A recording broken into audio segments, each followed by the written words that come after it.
Hi everyone, this is psyche world और मैं हूँ स्वाति सिंह। आज हम डिस्कस करने जा रहे हैं जीएस फाउंडेशन बैच 2024। ठीक है, इसके साथ ही हम डिस्कस करेंगे कि आखिर साइकी वर्ल्ड में जीएस फाउंडेशन बैच की तैयारी किस तरीके से की जाती है। फाइन। सो सबसे पहले तो हमें जानना चाहिए कि आखिर यूपीएससी सीएससी है क्या। फर्स्ट ऑफ ऑल मैं आप सब लोगों को बता दूं कि काफ़ी सारे बच्चे, आप लोगों ने सुना होगा कि काफ़ी सारे बच्चे बोलते हैं कि हम यूपीएससी की तैयारी कर रहे हैं। बाय द वे, यूपीएससी एक संस्था है जो कि गवर्नमेंट ऑफ इंडिया के अंडर में काम करती है, जो कि एक रिक्रूटमेंट बॉडी है।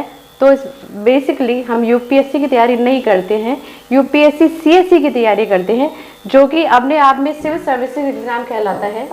ठीक है, तो सबसे पहले आप ज़रा समझने की कोशिश करिए व्हाट इज़ यूपीएससी। यूपीएससी का फुल फॉर्म है यूनियन पब्लिक सर्विस कमीशन। ठीक है, तो यूनियन पब्लिक सर्विस कमीशन के अंडर में बहुत सारे एग्जाम्स कंडक्ट करवाए जाते हैं, जैसे कि आप यहाँ पर देख सकते हैं। ठीक है, जैसे all India services, central services and cadre and arm forces. ठीक है, ऑल इंडिया सर्विसेज के अंडर में जब आप एग्ज़ाम देते हैं, जो कि यूपीएससी सीएससी जिसको हम बोलते हैं, तो उसमें अगर आप की अच्छी रैंक आती है तो आप IAS, IPS, IFS, IRS, IAS etcetera जैसी सर्विसेज प्राप्त कर सकते हैं। ठीक है, इसका हेडक्वार्टर्स कहाँ है? न्यू दिल्ली में। फाइन। तो ये तो हुई हमारी बेसिक जानकारी। जब आप यूपीएससी सिविल सर्विसेज,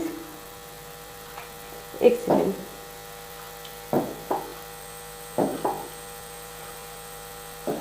हाँ जी, तो जब आप यूपीएससी सिविल सर्विसेज का एग्ज़ाम देते हैं और उसमें जिस तरह की आपकी रैंक आती है, फॉर एग्जांपल अगर आप टॉप 100 में आ रहे हैं तो आपको आईएएस मिल सकता है। ठीक है, अगर आप थोड़े से और कम ज़्यादा रैंक पे आते हैं तो आप बाकी सारी सर्विसेज के लिए भी अप्लाई कर सकते हैं। इसमें टोटल 24 सर्विसेज होती हैं, जैसा कि आप स्क्रीन पे देख सकते हैं। बट जनरली हम काफ़ी बच्चे जिसको बोलते हैं कि यूपीएससी की तैयारी करें या हम आईएएस की तैयारी करें, तो आईएएस इसमें एकमात्र एक सर्विस है। ठीक है, जो कि यूपीएससी के सिविल सर्विसेज एग्ज़ाम के अंडर में आती है। ठीक है, तो इसके अंडर में जैसे कि आप देख सकते हैं इसमें टोटल 24 सर्विसेज हैं, और अगर आप बहुत अच्छा परफॉर्म करते हैं तो आप अपनी मन चाहे आईएएस ले सकते हैं या आईपीएस, आईएफएस, ये तीनों सर्विसेज तो आती हैं हमारी ऑल इंडिया सर्विसेज में। ठीक है, इसके बाद 4 से लेकर के नीचे 19 तक ये सारी आ रही हैं ग्रुप ए सर्विसेज के अंडर में, और बाकी की बची नीचे 20 से 24 तक की आती हैं ग्रुप बी सर्विसेज में। ठीक है, ये सारी ही सर्विसेज आपको यूपीएससी सीएससी एग्जाम क्रैक करने के बाद ही मिलती हैं। ठीक, चलिए इसका ज़रा क्राइटेरिया देख लेते हैं। ये यूपीएससी जो सीएससी एग्ज़ाम जो होता है वो हर साल कंडक्ट होता है, एवरी ईयर। ठीक है, हर साल इसको कंडक्ट करवाया जाता है। ये आम स्टेट सर्विसेज के एग्ज़ाम्स की तरह नहीं है जहाँ पर कभी कभार डिले हो जाता है, क्योंकि ये सेंट्रल का एग्ज़ाम है। तो ये हर साल अपना एक कैलेंडर जारी करता है, और कैलेंडर के अकॉर्डिंगली जो उसमें डेट उसने बता दी है उसके अकॉर्डिंग ही वो एग्ज़ाम ले लेता है। काफ़ी सारे बच्चे हर साल इस रूमर को सुनते हैं कि यूपीएससी का एग्ज़ाम डिले होने वाला है या रद्द होने वाला है, जो ऐसे सभी रूमर्स होते हैं, और एक्चुअली में यूपीएससी अपना एग्ज़ाम कंडक्ट करवा लेता है और बाकी बच्चे अपना टाइम वेस्ट करते रह जाते हैं। ठीक है, तो इस चीज़ के बारे में आप कभी भी ध्यान ना दें। यूपीएससी ने जो अपना कैलेंडर जारी कर दिया उसी के अकॉर्डिंग ही वो अपना एग्ज़ाम कंडक्ट करवा लेगा। ठीक है, इसकी स्टेजेस क्या क्या होती हैं। पहले होगा आपका प्री का एग्ज़ाम, ठीक है, जिसको पीटी भी बोलते हैं। Second stage is mains exam. ठीक है,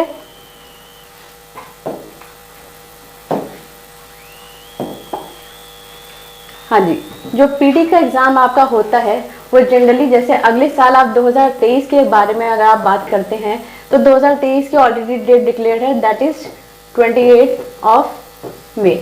ठीक है, प्री का एग्ज़ाम जब आपका हो जाएगा मई में, तो वही मेंस का एग्ज़ाम के लिए आपको कुल मिलाकर के प्री और मेंस के एग्ज़ाम के बीच में ज़्यादा से ज़्यादा 4 महीने का गैप होता है। तो हम अप्रॉक्सीमेटली मान सकते हैं कि जो मेंस होगा आपका समवट सितंबर में हो जाएगा। ठीक है, ये होगी आपकी सेकंड स्टेज, और इसके बाद लास्ट में आती है third stage, that is personality test, जिसको हम इंटरव्यू भी कहते हैं। ठीक है, इसके लिए एलिजिबिलिटी क्राइटेरिया क्या है? पहला क्राइटेरिया, अगर आप जनरल कैटेगरी के हो तो जनरल कैटेगरी वालों की मिनिमम एज होनी चाहिए 21 और ये मैक्सिमम एज होनी चाहिए 32। मिनिमम एज जैसे कि आप देख सकते हैं 21 तो हर किसी के लिए लागू हो रही है। आप जनरल कैटेगरी के हो या ओबीसी कैटेगरी के हो या SC/ST कैटेगरी के हो, मिनिमम 21 की एज तो होना मैंडेटरी है। ठीक, साथ ही साथ इसके आपके पास ग्रेजुएशन की डिग्री होना भी जरूरी है।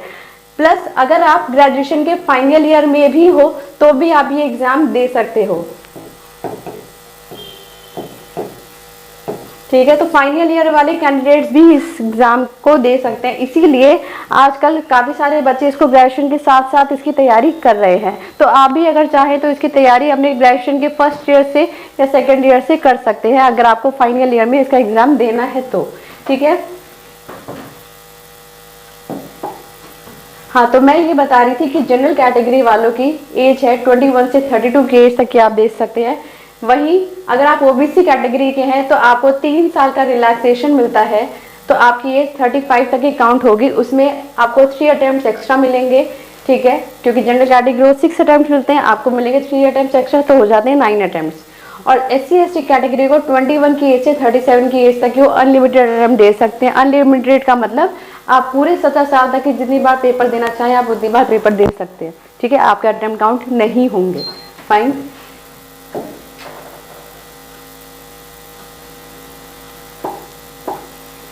चलिए अब जरा हम आ जाते हैं, जो मैंने पीछे आपको बताया कि इसकी जो प्रिलिमिनरी स्टेज होती है, तो प्रिलिमिनरी स्टेज में आपका एग्जाम कैसे कंडक्ट करवाया जाता है। यहाँ पर आपके पास 2 पेपर होते हैं, GS पेपर 1 और GS पेपर 2। ठीक है, GS पेपर 1 में आपके 100 क्वेश्चन होते हैं। ठीक है, सारे क्वेश्चन 2 नंबर के होते हैं।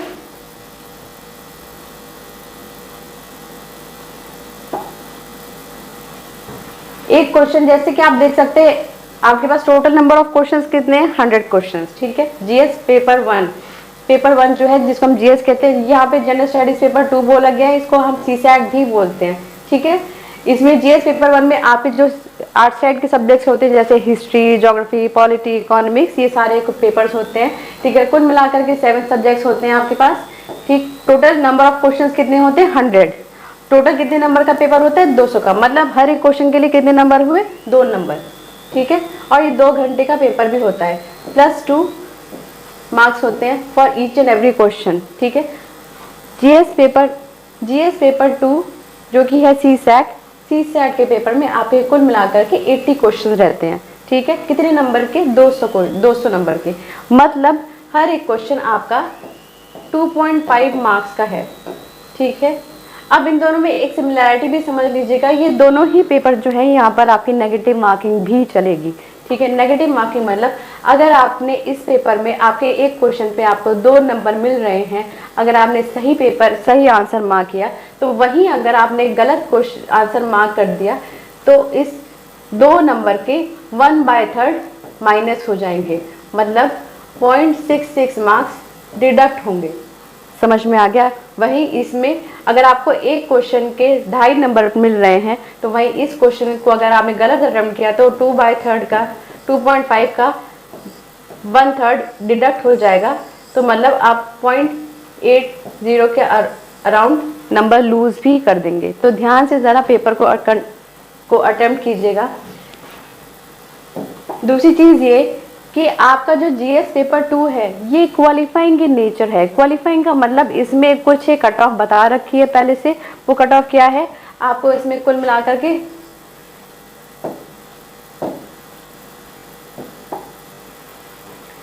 GS पेपर 2 CSAT, ठीक है, ये है आपका क्वालिफाइंग इन नेचर।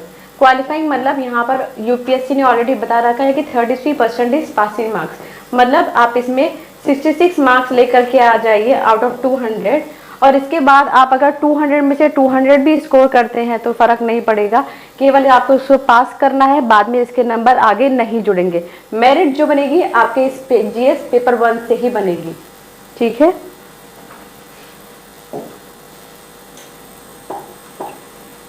फिर आ जाते हैं हम मेंस में। जैसे कि मैंने आपको बताया कि ये पीछे वाला जो प्रीलिम्स वाला जो पेपर है आपका,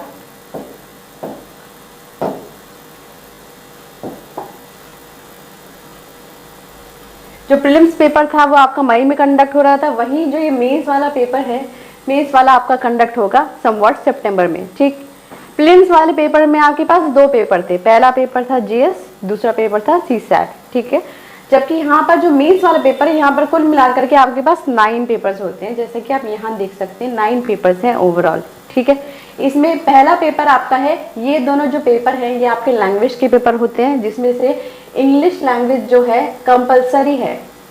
कंपलसरी का मतलब आप इंडिया के किसी भी भाग से हो, आप नॉर्थ इंडिया से हो, साउथ इंडिया से हो, नॉर्थ ईस्ट से हो, फर्क नहीं पड़ता, इंग्लिश का पेपर हर किसी बच्चे को देना ही देना है। जबकि जो दूसरा पेपर है जिसको हम कंपलसरी इंडियन लैंग्वेज बोलते हैं, तो वो आप अपने रीजन के अकॉर्डिंग, जो भी आपकी रीजनल लैंग्वेज यहाँ पे चल रही है, आप उसको अपने अकॉर्डिंग ऑप्ट कर सकते हैं। फॉर एग्जाम्पल मान लीजिएगा अगर कोई स्टूडेंट यूपी, बिहार या किसी ऐसे क्षेत्र का है, ठीक है, जहाँ पर हिंदी का सबसे ज़्यादा यूज़ होता है, तो आप यहाँ पर कंपलसरी लैंग्वेज में हिंदी भी रख सकते हैं। ये दोनों ही पेपर जो आपके लैंग्वेज के पेपर हैं,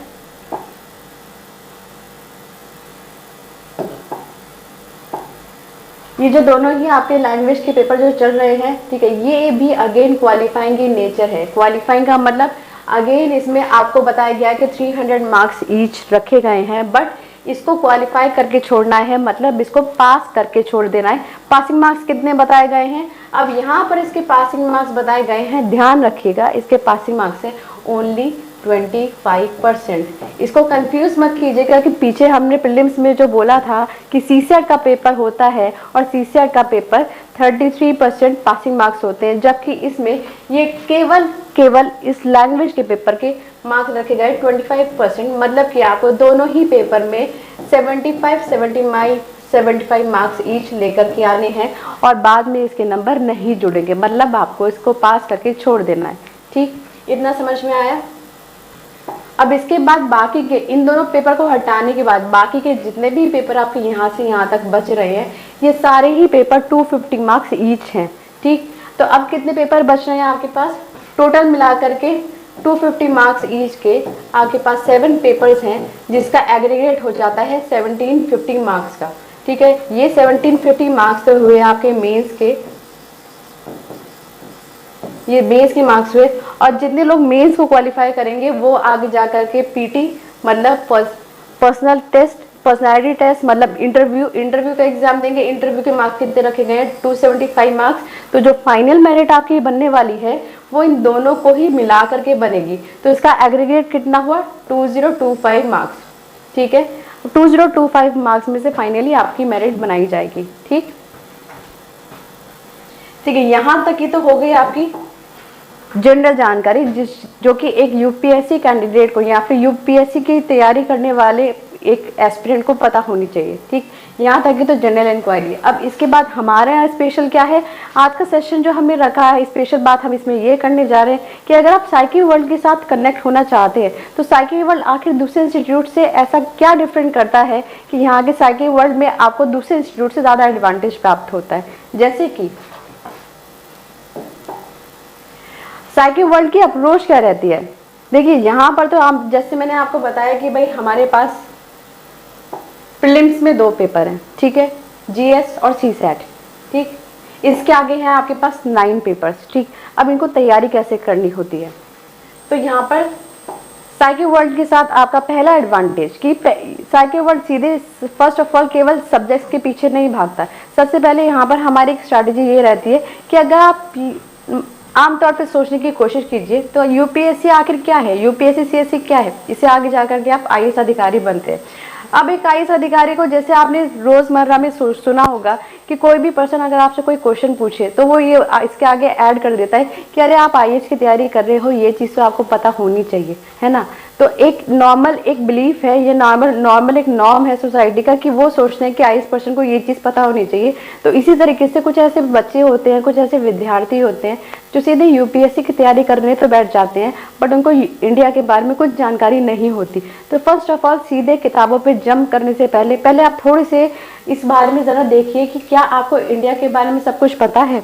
तो हमारी अप्रोच के अकॉर्डिंग सबसे पहले हमारी जो स्टार्टिंग की जो कुछ क्लासेस होंगी, 20 से 25 क्लासेस होंगी हमारी ऐसी, जो कि आपको सबसे पहले इंडिया के बारे में बताएगी कि आखिर इंडिया में कहाँ पे क्या चीज़ पाई जाती है, इंडिया हमारी बाकी सारी कंट्रीज से इतनी अलग क्यों है।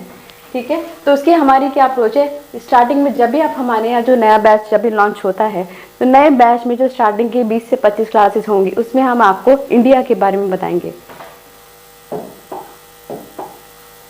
तो ये रहेंगी हमारी इंडिया की क्लासेस। ठीक है, इसमें सबसे पहले हम मैपिंग वर्क करेंगे। जैसे कि मैपिंग वर्क में आपको पता होना चाहिए कि कौन सा स्टेट किस जगह पे पड़ता है इंडिया के मैप में। ठीक है, वहाँ की उसके बाद जैसे एक एक सेक्शन वाइज लेते चलेंगे, नॉर्थ ईस्ट रीजन के बारे में पढ़ेंगे। ठीक है, वैसे ही साउथ इंडिया के बारे में पढ़ेंगे, हिमालयन स्टेट्स के बारे में पढ़ेंगे क्योंकि ये पहाड़ी क्षेत्र होता है। ठीक है, वेस्टर्न स्टेट्स के बारे में पढ़ेंगे। उसी तरीके के हम एक एक चीज़ों के बारे में पढ़ते जाएंगे। ये जब जोग्राफिकल एरिया सारा कवर हो जाएगा, जोग्राफी प्लस हिस्ट्री के अकॉर्डिंग अगर कवर हो जाएगा, उसके बाद हम आएंगे कि इंडिया के अंदर मेजर ऑर्गेनाइजेशंस कौन सी काम कर रही हैं। ठीक है, इसके आगे हम बात करेंगे कि मेजर इवेंट्स और पॉलिसीज़ क्या क्या रही हैं। ये केवल एक बेसिक स्ट्रक्चर लेकर के चल रहे हैं हम इंडिया के बारे में। ठीक है, अभी तो आप ये सोचिए कि अभी हमने पढ़ाई स्टार्ट करी नहीं है।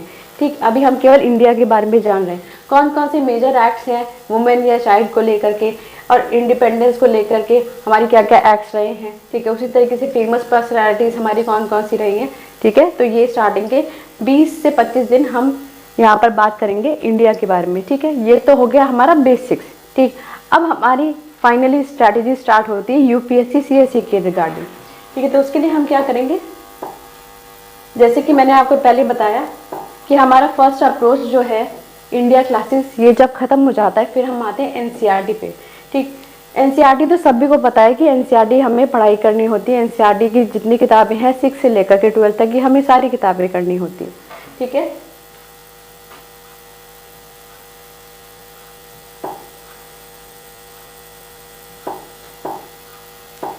तो अब आ जाते हैं हम एनसीईआरटी की बुक्स पे। ठीक है, तो यहाँ पर क्या है, कुछ हमारी जैसे आर्ट एंड कल्चर की किताब है।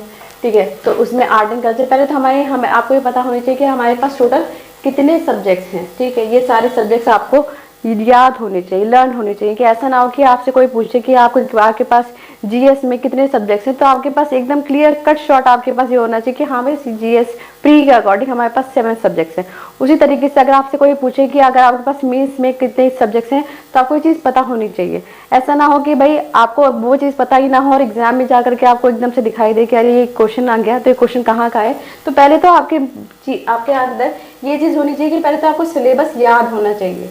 ठीक है, उसके बाद एनसीईआरटी करनी क्यों ज़रूरी है, एनसीईआरटी करनी इसलिए ज़रूरी है क्योंकि भाई यूपीएससी खुद बोलता है कि भाई आपको एनसीईआरटी पढ़नी है। क्यों, क्योंकि एनसीईआरटी से हमारे बेसिक्स स्ट्रांग होते हैं। ठीक है, चलो ये तो हो गया। क्या आपको ये बात पता है कि मैक्सिमम बच्चे प्रीलिम्स में फेल हो जाते हैं। ठीक है, कितने, चलिए ओवरऑल, चलो मैं आपको एक चीज़ बताती हूँ कि ओवरऑल अगर प्रीलिम्स का एग्जाम होता है तो कितने बच्चे पेपर भरते हैं, समवॉट मान लीजिए 15 लाख बच्चे पेपर भर रहे हैं। ठीक है, कितने बच्चे अपीयर होते हैं, समवॉट 5 लाख बच्चे अपीयर होते हैं। कितने बच्चे पीटी पास करते हैं, मतलब प्रीलिम्स पास करते हैं, ज़्यादा से ज़्यादा 12,000। ठीक है, 12,000 बच्चे प्रीलिम्स पास कर रहे हैं। क्यों, सबसे ज़्यादा एलिमिनेशन यहीं पे हो रहा है। ये तो मैंने बेसिक की बात करी कि सबसे ज़्यादा एलिमिनेशन यहीं, यहाँ पर सबसे ज़्यादा बच्चे फेल होते हैं। आप कभी कभार ये भी सुनते होंगे कि काफ़ी सारे बच्चों ने बताया होगा कि बच्चों के 6 के 6 अटैम्प्ट पास हो गए लेकिन उनका प्री भी नहीं निकला। क्यों नहीं निकला, क्योंकि वो एक बेसिक गलती कर रहे होते बार बार। मैक्सिमम बच्चे इस गलतफहमी में होते हैं कि भाई एनसीईआरटी वो पढ़ के नहीं जाते। वो ये लोग सोचते हैं कि भाई हम स्टैंडर्ड बुक पढ़ेंगे और स्टैंडर्ड बुक पढ़ के ही हमारा एनसीईआरटी खुद ब खुद कवर हो जाएगा, जबकि एनसीईआरटी में ऐसा बिल्कुल भी नहीं है। एनसीईआरटी, आप सोचिए कि एनसीईआरटी वो बेसिक फाउंडेशन है कि अगर स्टैंडर्ड बुक किस हिसाब से बनी होती है कि उनको ये लगता है कि आप एनसीईआरटी पढ़ के आए हो, लेकिन वहीं जब आप एनसीईआरटी पढ़ के नहीं जाते तो आप एकदम से एडवांस लेवल पे जैसे ही जंप करोगे तो बेसिक चीज़ें अगर आपकी फाउंडेशन ही नहीं बनी है तो एडवांस पे जंप करने से सारी चीज़ें और ज़्यादा डिफिकल्ट हो जाएंगी, ईजी नहीं होंगी। तो पहले तो आप एनसीईआरटी पढ़ के जाओ। यहाँ से 6 से लेकर के 12 तक आपको एनसीईआरटीज पढ़नी होती है। अब कौन कौन सी पढ़नी होती, सारी एनसीईआरटीज नहीं पढ़नी होती। ठीक है, जैसे आर्ट एंड कल्चर के लिए आपको क्लास 11 की फाइन आर्ट्स की एनसीईआरटी पढ़नी होगी। वहीं एशियन के लिए आपको क्लास 6 और क्लास 12 की पहली वाली थीम्स 1 के नाम से जो आती है वो पढ़नी होगी। वहीं मेडिवल के लिए थीम्स की सेकंड वाली आपको पढ़नी होगी अलॉन्ग विद क्लास 7। मॉडर्न की 8th क्लास की एनसीईआरटी पढ़नी होगी और क्लास 12th की थीम्स 3rd पढ़नी होगी। ठीक है, उसी तरह पोस्ट इंडिपेंडेंस के लिए भी एक एनसीईआरटी बनी हुई है जिसका नाम है politics in India since independence.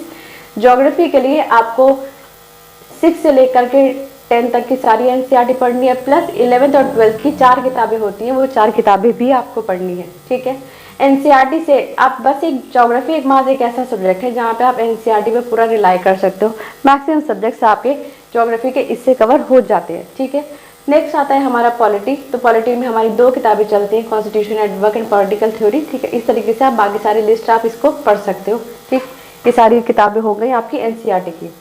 ठीक है, उसी तरीके से जब आप मेंस की बात करते हो तो एनसीईआरटी थी आपकी फाउंडेशन, मेंस से आपकी स्टैंडर्ड वाली किताबें। स्टैंडर्ड किताबें मतलब एंशिएंट हिस्ट्री के लिए आप पढ़ोगे R S Sharma, medieval history के लिए आप पढ़ोगे सतीश चंद्र, मॉडर्न हिस्ट्री के लिए आप पढ़ोगे 2 किताबें बिपिन चंद्र और Spectrum by Rajiv Ahir. Economics के लिए आप 2 में से किसी भी एक किताब को ले सकते हो, दोनों लेनी जरूरी नहीं है, एक हो सकती है रमेश सिंह या फिर नितिन सिंघानिया।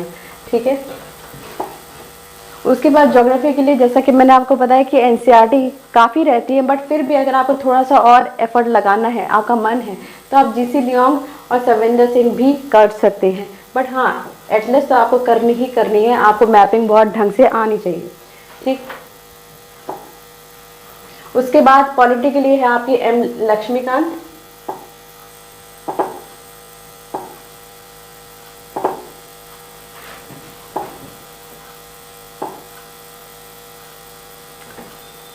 पॉलिटी के लिए आपके एम लक्ष्मीकांत है। इसके बाद काफ़ी सारे बच्चे डीडी बासु वगैरह किताबें भी लेते हैं, बट उसकी कोई ज़रूरत नहीं है। अगर आपका 90% सिलेबस यहीं से कवर हो गया तो उसी को ही रखिए। देखिए, यहाँ पर यूपीएससी में एकमात्र एक ही जो आपका सिद्धांत होना चाहिए कि minimum resources and maximum revision. तो अगर आप यहाँ पर लक्ष्मीकांत को इतनी बार रिवीजन नहीं दे पा रहे, आपने डीडी बासु भी ऐड कर ली तो उसका कोई फायदा नहीं है। एक ही किताब रखिए, M Laxmikanth is more than sufficient, इसको करिए और साथ के साथ करंट अफेयर्स इसमें अपडेट कर दीजिए, it is more than enough. ठीक है, डीडी बासु अगर आप चाहे ऐड करना है तो कर लीजिए, लेकिन मेरी तरफ से सजेशन है कि ना ऐड करें तो ज़्यादा बेहतर रहेगा। ठीक है, उसके बाद एथिक्स के लिए आ जाती है आपकी लेक्सिकन और सुब्बा राव। बाकी की जो disaster management, internal security, governance, social justice, Indian society, environment science tech and current affair, इसके लिए कोई भी एकमात्र किताब ऐसी नहीं है जिसके लिए बोल दिया जाए कि ये अपने आप में इनफ रहेगी। तो इसके लिए साइकी वर्ल्ड की जो स्पेशल कंटेंट रहता है, स्पेशल बुकलेट जो होती है वो हम आपको प्रोवाइड करवा देंगे। ठीक है, इसके बाद आ जाते हैं सीसेट। सीसेट आपका कहाँ जोड़ाता है? सीसेट आपका पार्ट है जीएस। प्रीलिम्स में जीएस का दूसरा पेपर जो है उसको हम सीसेट बोलते हैं, तो ये प्रीलिम्स का पार्ट बनाता है। ठीक है, इसमें आपके 3-4 होते हैं, जैसे कि ये पहला वाला है रीडिंग कॉम्प्रिहेंशन, फिर उसके बाद इंटरपर्सनल स्किल्स होता है, लॉजिकल रीजनिंग है, डिसीजन मेकिंग, हालांकि अब इसके क्वेश्चन नहीं आते हैं, पहले आया करते थे, general mental ability, basic numeracy मतलब 10th क्लास की मैथमेटिक्स होती है, और डीआई। ठीक है, एक चीज़ ध्यान रखिएगा कि काफ़ी सारे बच्चे सीसेट को कई बार नेग्लेक्ट कर देते हैं। होता क्या है कि उनको थोड़ा सा ज़्यादा कॉन्फिडेंस होता है, जैसे मान लीजिए कोई बच्चा है इंजीनियरिंग बैकग्राउंड का, तो उसको लगता है कि भाई मैं तो मैथमेटिक्स 12th क्लास तक पढ़ी हुई है, मेरी मैथ्स अच्छी है, तो क्या करता है एंड टाइम तक सीसेट की प्रैक्टिस नहीं करेगा। तो होता क्या है, जब सीसेट का पेपर पहली बार इंट्रोड्यूस हुआ था तब तो चलो पहली बार में थोड़ा सा ईजी था, लेकिन अब दिन पे दिन सीसेट का लेवल टफ होता जाता है। ठीक है, और अगर आपने सीसेट का पेपर नहीं आप ढंग से उसके लिए प्रिपेयर होकर के गए तो आप सीसेट में फेल भी हो सकते हैं। तो इसको मत मानिएगा कि भाई 200 में से मुझे 66 नंबर लाने हैं, वो तो मैं आराम से ले आऊँगा, नहीं, इसको नेग्लेक्ट करके नहीं जाना है, इसकी आपको पढ़ाई अच्छी तरीके से करनी है। ठीक है,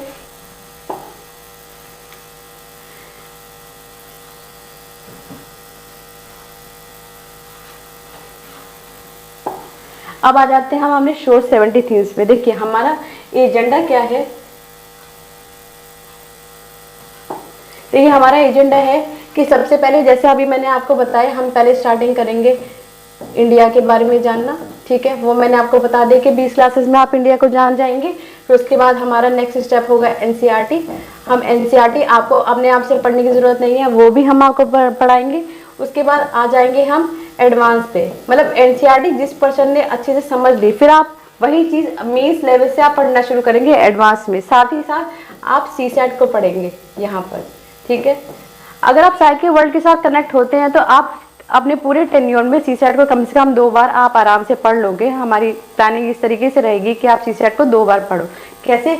एक तो आपको स्टार्टिंग में पढ़ना है सीसेट, जब आपका एडवांस चल रहा होगा। एक दूसरी बार सीसेट का रिवीजन आपका तब होगा जब आपका पूरा सिलेबस कंप्लीट हो चुका होगा और जस्ट एग्जाम से पहले। ऐसा क्यों?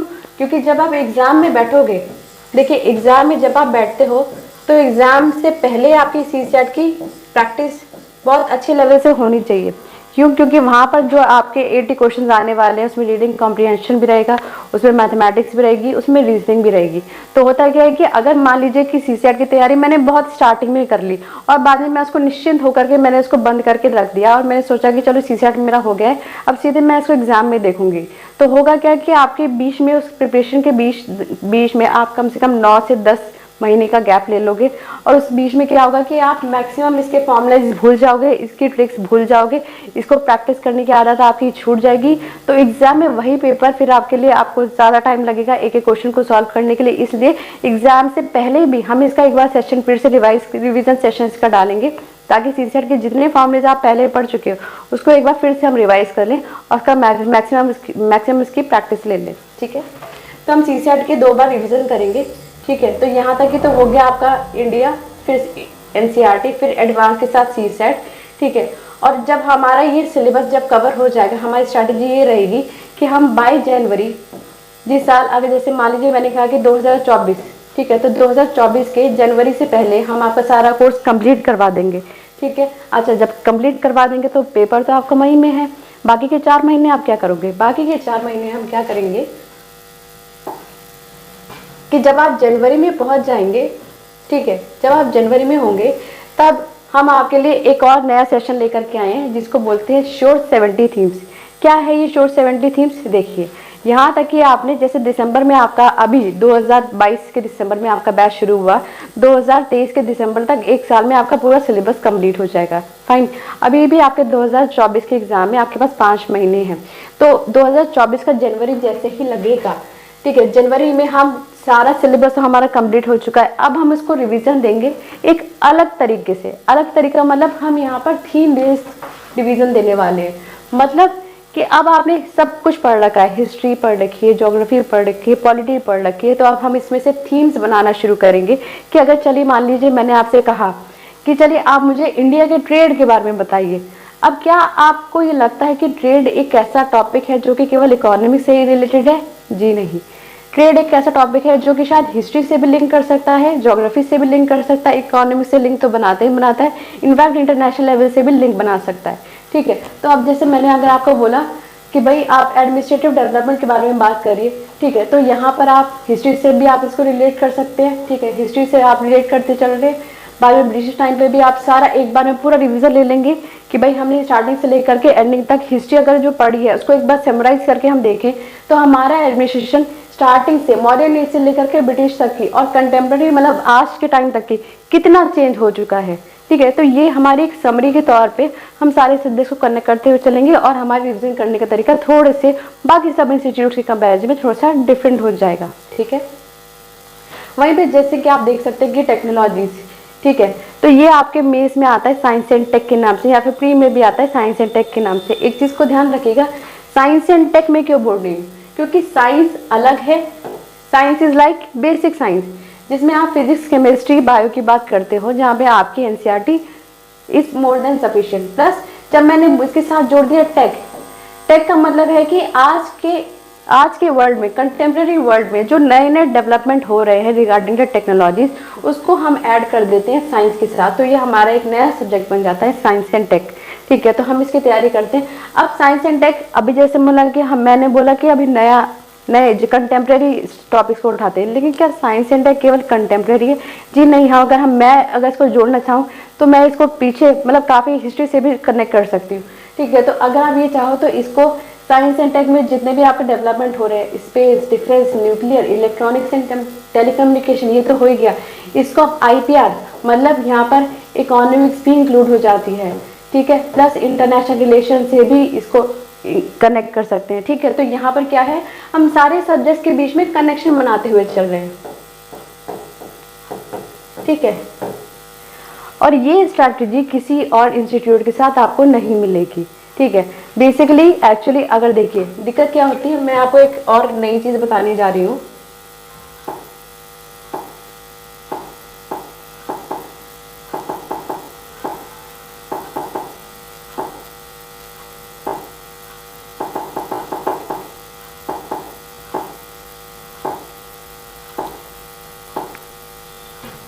ठीक है, कोई बात नहीं। तो इसमें एक क्या चीज़ बताने जा रही हूँ, फॉर एग्जाम्पल मैं आपको एक एग्जाम्पल के तौर पे एक क्वेश्चन बताती हूँ, ठीक है। ये मेंस में आया हुआ क्वेश्चन है, ठीक है। पहले आप ज़रा ध्यान दीजिए, जब आपका मेंस होता है, मेंस में जब आप देखेंगे,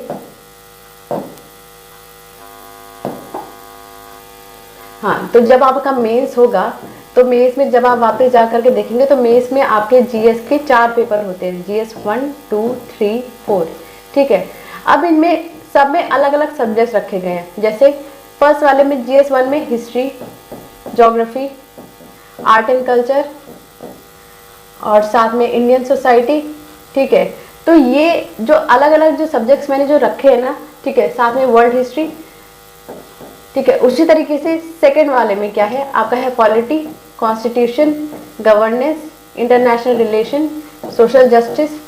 तो एक चीज़ ध्यान दीजिएगा, UPSC की तैयारी में मैक्सिमम बच्चे ये गलती करते हैं कि ये बस एक बार इनको सब्जेक्ट्स के तौर पे लेकर के चलते हैं, ठीक है, जबकि UPSC की डिमांड अलग है। UPSC ने अगर ये हिस्ट्री के साथ ज्योग्राफी रखा है, ज्योग्राफी के साथ आर्ट एंड कल्चर रखा है, आर्ट एंड कल्चर के साथ सोसाइटी रखा है, इंडियन सोसाइटी, मतलब इसका कुछ कनेक्शन है।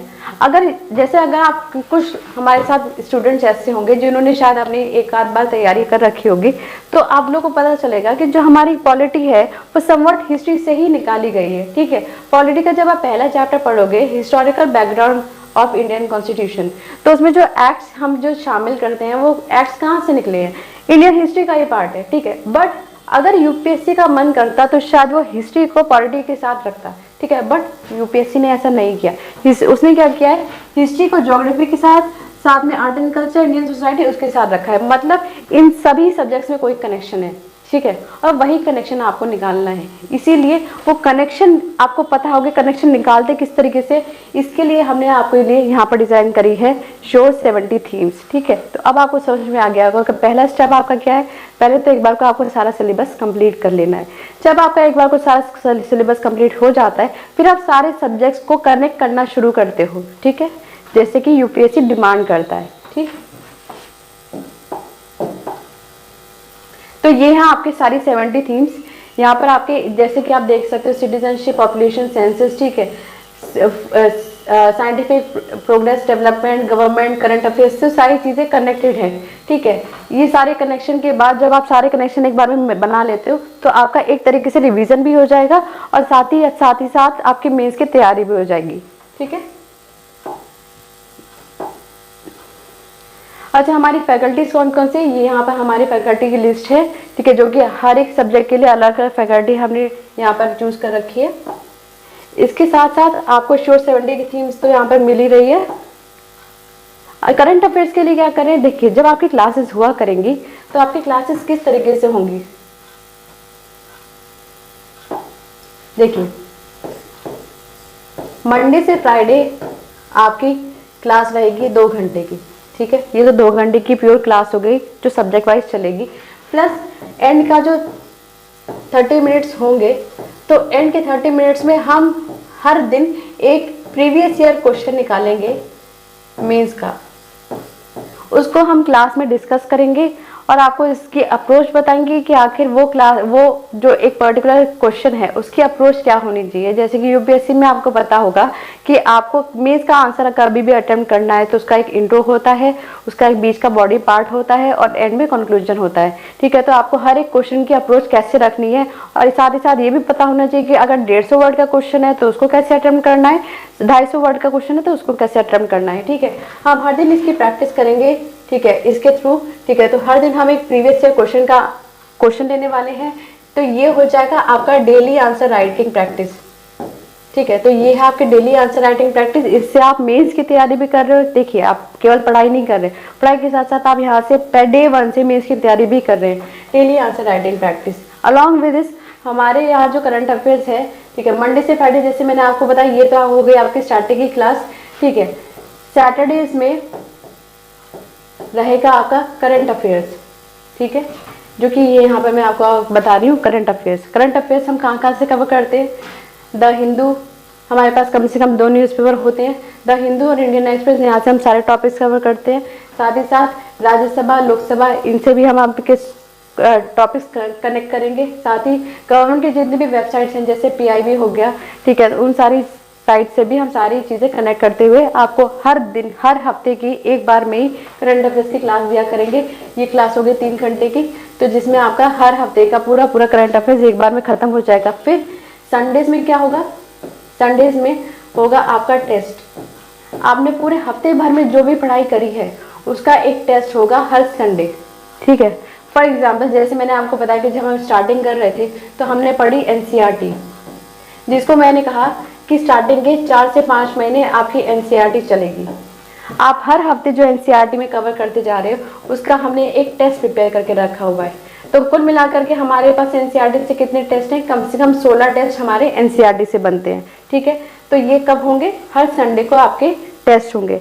फिर जब आपकी NCERT खत्म हो जाएगी, NCERT खत्म होने के बाद जब आप एडवांस लेवल पे आओगे, तो एडवांस में भी जब चल रहा होगा तो हर हफ्ते आपका टेस्ट होगा।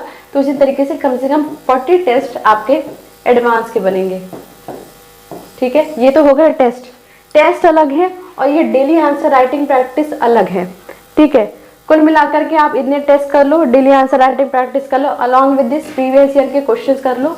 प्रीवियस ईयर के क्वेश्चंस जो होंगे, 25 साल के जो क्वेश्चन होंगे, वो आपको अलग से करने की जरूरत नहीं पड़ेगी। वो आपके डेली क्लास में कवर करवा दिए जाएंगे। जो जो टॉपिक्स आपके होते जाएंगे उससे रिलेटेड जितने प्रीवियस ईयर क्वेश्चंस हैं वो आपके यहाँ पर खत्म होते जाएंगे, साथ के साथ कवर होते जाएंगे, ठीक है।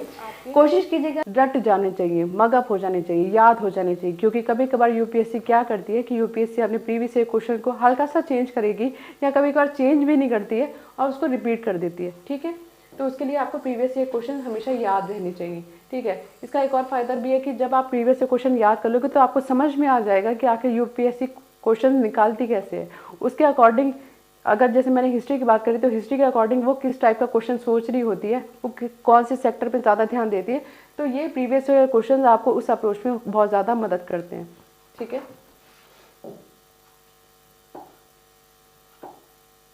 इसके साथ साथ हमारे यहाँ और क्या क्या फैसिलिटी है जो कि हमें दूसरे इंस्टीट्यूट से थोड़ा सा डिफरेंट बनाती है।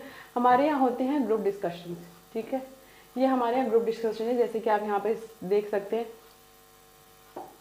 ये हमारे ग्रुप डिस्कशन, ये हमारे इंद्रेश सर, ठीक है, जो कि साइकोलॉजी के एक्सपर्ट है। ऑप्शन साइकोलॉजी ऑप्शन होता है यूपीएससी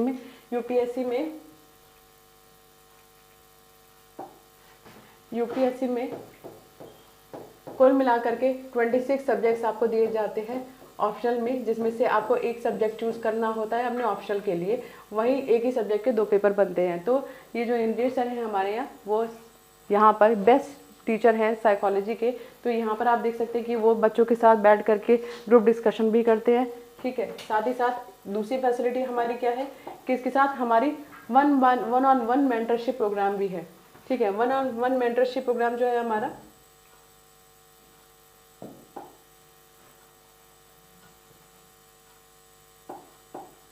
ये जो वन ऑन वन मेंटरशिप है, जैसे कि आप यहाँ पर देख सकते हैं, यहाँ पे मिस रश्मि मैम बैठी हुई हैं।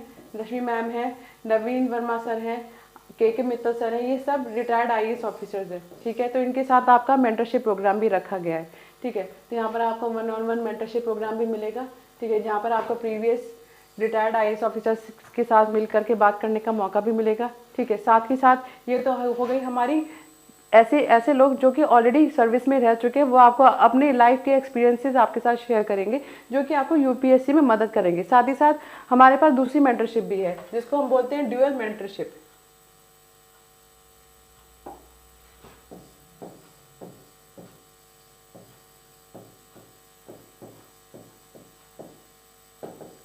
ड्यूअल मेंटरशिप क्या है कि हमारे पास हमारा एक बैच साइज रहेगा 50 to 70 स्टूडेंट्स, ठीक है, ये हमारा बैच साइज है। और इन सभी बच्चों के लिए अब ऐसा तो है नहीं कि इन बच्चों के कभी भी कोई भी दिक्कत ना आई हो। देखिए यूपीएससी का ऐसा एग्जाम है जो इंडिया का टफेस्ट एग्जाम है, ठीक है, तो टफेस्ट एग्जाम है तो ऑब्वियस सी बात है कहीं ना कहीं आपको कहीं ना कहीं क्या हर दिन आपको कोई ना कोई प्रॉब्लम तो होगी। शायद आपको कभी कोई सब्जेक्ट समझ नहीं आए, शायद आपकी प्रिपरेशन स्ट्रैटेजी आप ढंग से प्लान नहीं कर पा रहे हो, शायद आपका कभी मन नहीं कर रहा हो, है ना।